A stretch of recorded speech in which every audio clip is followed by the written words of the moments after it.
मोतिहारी चीनी मिल उम्मीदों में पथराई। Ground report. पिछले साल 10 अप्रैल को बिहार के पूर्वी चंपारण जिला मुख्यालय मोतिहारी में बंद पड़ी चीनी मिल के दो मजदूरों ने सैलरी और किसानों के बकाया भुगतान के मुद्दे पर आत्मदाह कर लिया। 10 अप्रैल 2018 को, जिस वक्त देश के प्रधानमंत्री नरेंद्र मोदी पूर्वी चंपारण जिले के मोतिहारी स्थित गांधी मैदान से बिहार के गौरवशाली इतिहास के बारे में बता रहे थे, ठीक उसी वक्त कार्यक्रम स्थल से थोड़ी ही दूरी पर श्री हनुमान चीनी मिल के कुछ मजदूर व दो विधवाएं मौन सत्याग्रह पर। नरेंद्र मोदी ने जो कुछ कहा उसे दुनिया ने सुना, लेकिन सत्याग्रह करने वाले लोगों की आवाज स्थानीय प्रशासन तक भी नहीं। उल्लेखनीय है कि श्री हनुमान चीनी मिल की स्थापना मोतिहारी रेलवे स्टेशन से महज 3 किलोमीटर दूर बरियारपुर में सन 1932 में की गई। 10 एकड़ में फैली इस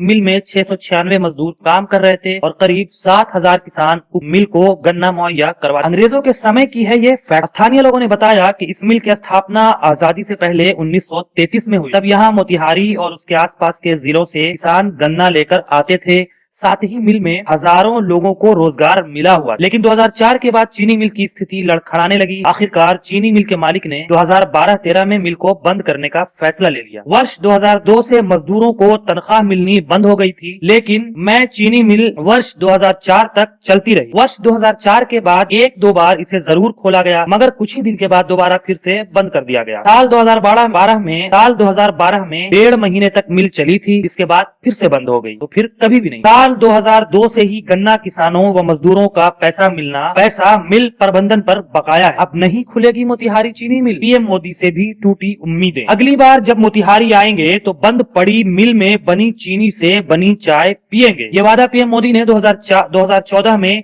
लोकसभा चुनाव के दौरान किया था। पीएम मोदी के इस बयान से स्थानीय लोगों के चेहरे पर मुस्कान लौट आई थी। पीएम मोदी के इस वादे को 6 साल हो गए हैं, लेकिन अब मोतिहारी के लोगों की उम्मीदें टूट सी गई। 6 साल में इसे खोलने को लेकर कोई प्रयास नहीं किया गया है। चीनी मिल की मशीनें इसकी गवाही दे रही हैं। मोतिहारी शुगर मिल को लेकर अब उम्मीदें टूटती जा रही हैं। पीएम मोदी के वादे से एक उम्मीद जगी थी, लेकिन इस दिशा में कोई प्रयास नहीं हुआ है, जिससे उम्मीदें धूमिल होती नजर आ रही हैं। इस चुनाव में चीनी मिल का मुद्दा फिर से उठ रहा है, लेकिन इस चुनाव में चीनी मिल का मुद्दा कहीं न कहीं से फिर से उठा, लेकिन वोटिंग के वक्त लोग धर्म और जाति पर वोट को शिफ्ट कर जाते। वीरान पड़ी मिल की सुरक्षा में 2 सिक्योरिटी गार्ड तैनात थे। हमारी टीम को देखने के बाद उन लोगों ने दरवाजा खोल दिया, फिर मिल को लेकर कुछ जानकारियां दी। हालांकि लोगों ने कैमरे पर बात करने से तो मना कर दिया। एक सुरक्षा कर्मी हमें मिल के अंदर ले गया, जहां बंद पड़ी मशीनें थी। अब फैक्ट्री में झाड़ियां उग आए हैं, ऐसे में विषैले जीव जंतु भी इसमें रहते हैं। बिहार में बहार है, नीतीश कुमार है।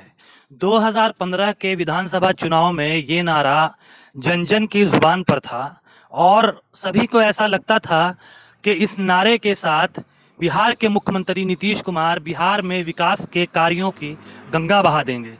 लेकिन आज जब 2020 विधानसभा चुनाव का तीसरा चरण खत्म हो चुका है और एक दिन के बाद यानी 10 नवंबर को रिजल्ट आने वाला है कि बिहार का अगला मुख्यमंत्री कौन होगा, इसी के मद्देनजर हम ये बात करने पर कहीं ना कहीं मजबूर हो जाते हैं कि पिछले 5 सालों में नीतीश कुमार ने किस तरह के कार्य किए थे जिससे कि बिहार में विकास की रफ्तार तेज हुई थी। बिहार विधानसभा चुनाव 2020 के मद्देनजर हम ज़मीनी हकीकत का जायज़ा लेते हुए मोतिहारी पहुंचे हैं और मोतिहारी में यहाँ पर एक हमें शुगर मिल मिला है जो काफ़ी अरसे से बंद है। जब हमने यहाँ पे स्थानीय लोगों से बात की तो उन्होंने कहा कि ये मिल 1932 में इस्टेब्लिश हुआ था और 2012 में ये बंद हो गया था। आप देख सकते हैं मेरे पीछे कि जो मशीनें हैं वो जर्जर हालत में हैं। हमने अंदर जाकर जायज़ा लिया तो हमने ये पाया कि ये मिल अपनी जर्जर हालत और जर्जर अवस्था में पहुंच चुकी है।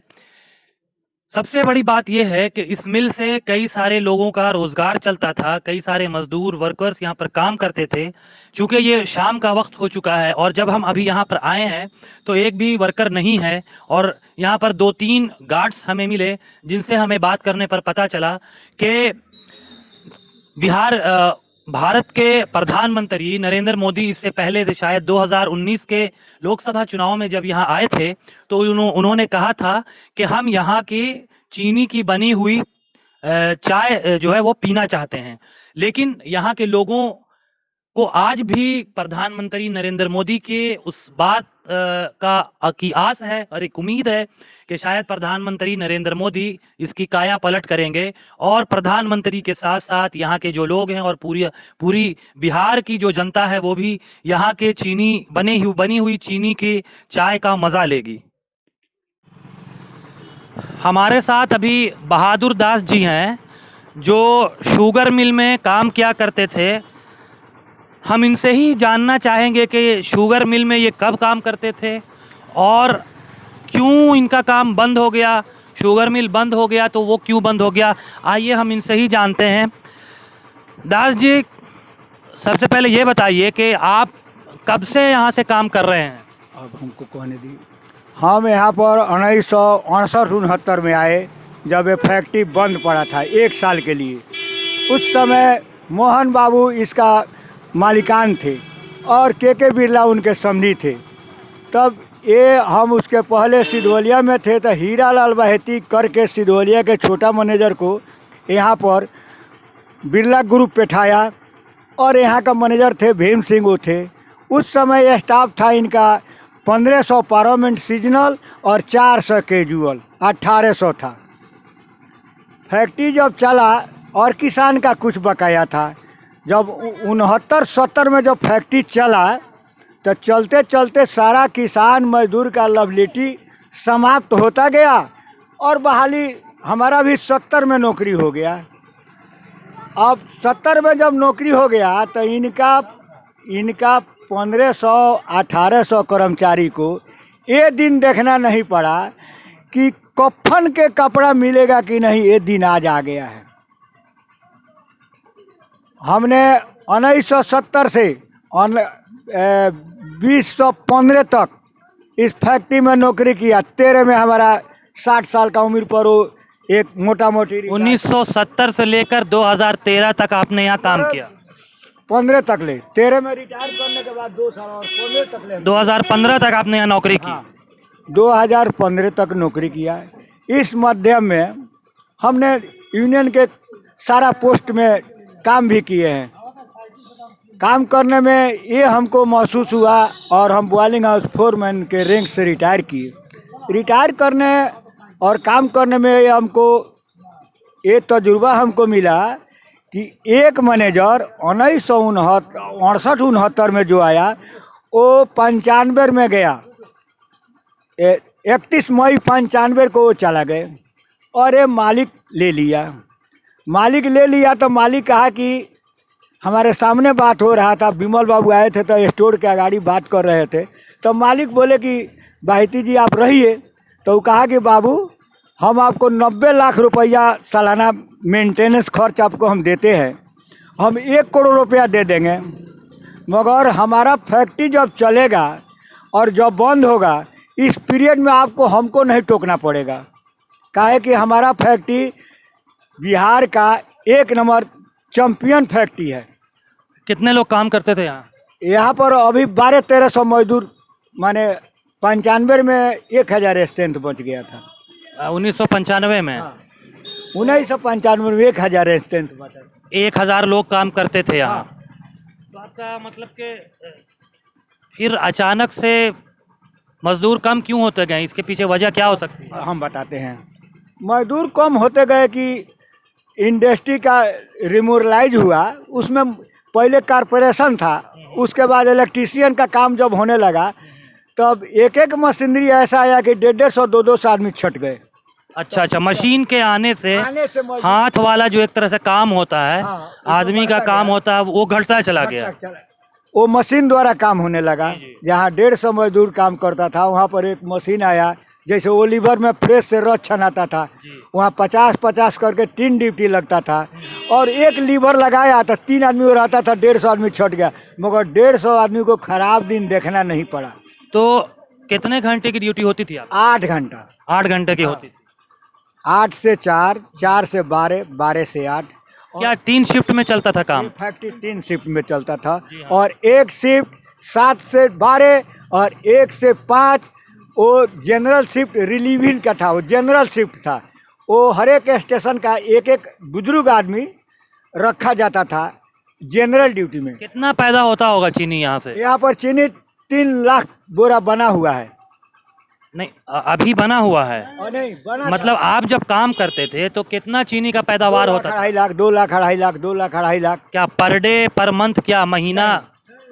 वो टोटल जैसे एक दिन में पर डे चीनी निकलता था, वो बताते हैं पर डे 2000 बोरा निकलता था। पर डे 2000 बोरा निकल? 2000 2.5 कहाँ जाता था ये ये चीनी? चीनी अपना गोदाम में रखते थे। ये कहाँ जाता था? बिहार से बाहर कहीं या अपने देश से भी बाहर सप्लाई होता था ये चीनी, या देश में ही बाहर गया है? गया है? हाँ, इसका चीनी सबसे पहले मलेट्टी में जाता था। मिलिट्री में जाता था। मलेट्टी में जाता था, काहे कि A1 का चीनी इसका बनता था।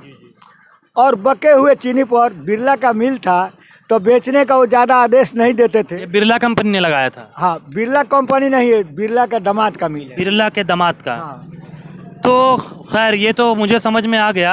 अभी आपने जैसे छोड़ दिया है, अभी पीछे एक कोई वहाँ पे दुकान है पीछे, हाँ, मोड़ पे ही जैसे हम आ रहे थे हाँ। तो एक लड़के ने कहा कि मेरे पिताजी उसमें काम करते थे। अब पता नहीं आप हैं या कोई और होंगे। हाँ, हाँ। तो वो कहे कि मेरे पिताजी का कुछ पैसा भी बकाया है। हाँ। क्या क्या बकाया है?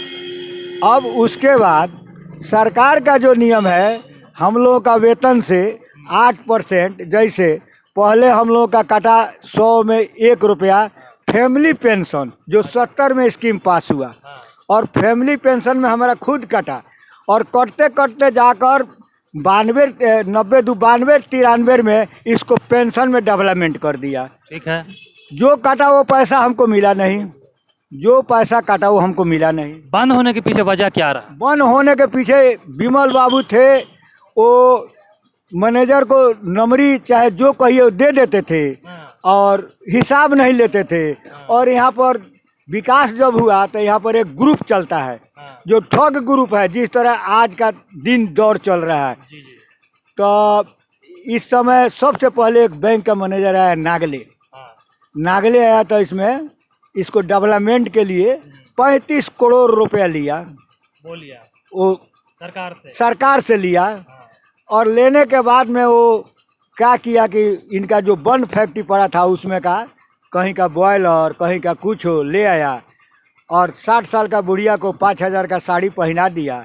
सीजन चला, लगा पाइप फटने लगा, मशीनरी फेल होने। अच्छा, तो 2019 में शायद जो है वो प्रधानमंत्री आए थे, नरेंद्र मोदी। हाँ, उन्होंने कुछ कहा था। हाँ, क्या कहा था? नरेंद्र मोदी होम गार्ड का एथी में आए थे, और हम लोग गए थे, और हम लोग बहुत उत्साह के साथ वो कहे कि ये बंद चीनी मिल को हम चालू कराएंगे, इसका चाय पी कर जाएंगे, नहीं तो इसका दिल्ली में चाय पियेंगे एकदम। तो क्या मतलब वो फिर बाद में दोबारा इस वादे पे अमल हुआ? दोबारा जब आए तो क्या किए कि पूरा गुजरात का टेंट हाउस और पेंट हाउस ये सब ले आए, और भाजपा लोग अपना जो आदमी है उन लोगों को कपड़ा पहना कर, यहाँ का कोई कर्मचारी उसमें काम नहीं किया, और बहुत सा माँ बेटी उनसे भेंट करने के लिए गई, मगर माँ दुर्गा के मंदिर से रिटर्न आ गया। आपका सरकार से क्या कहना है? सरकार से हमको अभी कहना है कि ये छठ का त्यौहार पड़ा है, इसमें हर एक मजदूर का 1-1 महीना का तनख्वाह मिलता था, जिससे चंपारण की छठ का त्यौहार बहुत मशहूर त्यौहार है और बहुत खुशी से होता। और ये बात तो हम नरेंद्र मोदी के आने के एक दिन पहले कहे थे, मगर हम आदमी तनी उम्रदराज आदमी हैं, तो लोग कहता है कि पागल हो गए हैं, मगर हम पागल नहीं हैं। हमारा 10 परिवार है, और आज हम खाने के अभाव में कोई समाचार लेने नहीं आता है। बहुत दुखद है ये। फिलहाल अभी हम लोगों ने देखा कुछ गार्ड्स थे वहाँ। हाँ, तो मतलब कितने गार्ड्स हैं? और उसके बारे में उसके बाद ये क्या किया कि चाल चला, 2-3 बार इसको चेक कराया, ये किया। और 1917 में आत्मदाह हुआ 10 तारीख को, जिसमें हमारे 2 जवान शहीद हुए, और उसका सारा कागजात यहाँ से दिल्ली तक ले गया हुआ था, जिसमें हमको यहाँ पर प्रशासन ने लाठी चलाया, 60 साल का बूढ़ा पर हाथ टूटा, और हमको यहाँ से उठाया और उठा कर ले जाकर बीवी बच्चे को तो पिटाई होकबे किया, 60 साल का बुढ़िया का बाँह टूट गया। हम गए, जब छतौनी थाना में गए तो पता लगा कि सुशील मोदी आए हैं। तो सुशील मोदी आकर 10 रुपये का हम लोग को दवाई नहीं हमारे परिवार को दिए। उसमें एक ठो लड़का पगड़ी वाला कौन अग्नेश महाराज है, वो आया, और वो यहाँ कहा कि तुम धर पकड़ को बंद करो, और यहाँ पर भाषण दिया, और यहाँ पर शांति 7 दिन के बाद मिला। और पप्पू यादव जेल से छूटने के बाद वो यहाँ भगे हुए आए और आकर यहाँ पर 50-50 हज़ार रुपया वो दोनों विधवा को रुपया नगद कैश दिए और देकर वो चले गए। तो आपको क्या लगता है कि ये मिल जो है चालू होना चाहिए या नहीं, या चालू होगा कि नहीं? हमको नहीं लगता है कि मिल चालू होगा। सब लोग कहता है चालू होगा, मगर अभी प्रदूषण का प्लांट है, तो प्रदूषण में यहाँ ये चारों ओर का ज़मीन ठग ले गया। चारों ओर का अगल बगल का ज़मीन ये मामूली भाव में 10 लाख रुपए काठा बेचकर, कोई हाई कोर्ट का जो हमारा नेता मारा, वो हाई कोर्ट का आदेश है उसमें कि ज़मीन बेचकर मजदूर को परमेंट करना, मगर परमेंट नहीं हुआ। 1 कट्ठा ज़मीन रोड में पड़ा था, तब बिकाया तो नरेश श्रीवास्तव जिंदा था और वो फैक्ट्री को 1 महीना का हम लोग को वेतन मिला। आज विश्वविद्यालय में बहुत सारा ज़मीन पड़ा हुआ है, यहाँ प्रशासन के पास रुपया है, मगर कोई माई का लाल हम लोग को छठ के त्यौहार में उदासीनता को खुशी में बदलने का कोशिश नहीं किया है। चलिए, हम उम्मीद करेंगे कि आपका ये जो फैक्ट्री है वो चालू हो और यहाँ पर जो लोग हैं मोतिहारी के और बिहार के, उनका यहाँ पे रोज़गार लगे और फिर से बिहार का एक गौरव है चीनी मिल, तो हम यही उम्मीद करेंगे कि फिर से चालू हो।